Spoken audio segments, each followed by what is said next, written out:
It no longer matters where you plug in the Cat5 cables. Reconnect all Cat5 cables.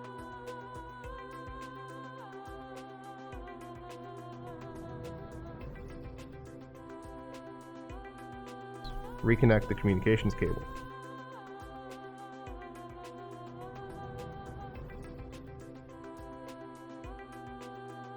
Place the unit in position and tuck all the cables underneath. Tighten the nuts and then reconnect the power cable.